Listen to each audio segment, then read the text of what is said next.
Pemirsa, menjelang tahun 2022, BPOM Buleleng melakukan intensifikasi pengawasan yang difokuskan terhadap produk-produk yang beredar di tengah masyarakat. Hal ini bertujuan mengantisipasi peredaran pangan yang meningkat signifikan jelang akhir tahun.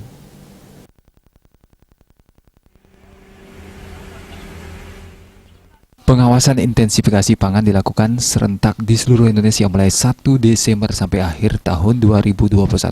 Kali ini pengawasan menyasar gudang distribusi di kawasan Desa Panji, Sukesade.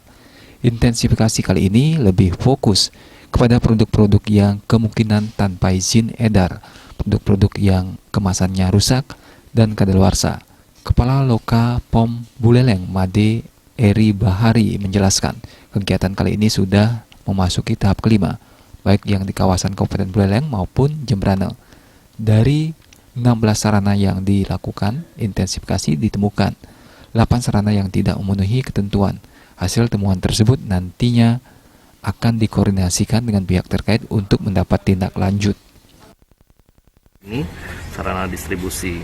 Nah, sarana distribusi ini adalah gudang seperti itu ya. Kami masih menemukan dari 16 ini 8 yang memenuhi ketentuan dan 8 yang tidak memenuhi ketentuan, termasuk yang hari ini. Hari ini memang gudangnya besar, tetapi ada beberapa temuan kami bagaimana dalam hal penataan.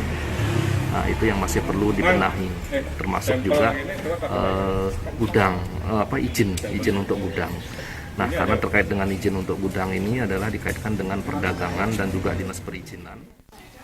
Eri menambahkan pihaknya telah melakukan pembinaan kepada para pelaku usaha agar produk-produk yang dihasilkan maupun diedarkan mengikuti ketentuan yang berlaku guna memastikan jika produk aman untuk dikonsumsi. Komang Yuda, Bali TV.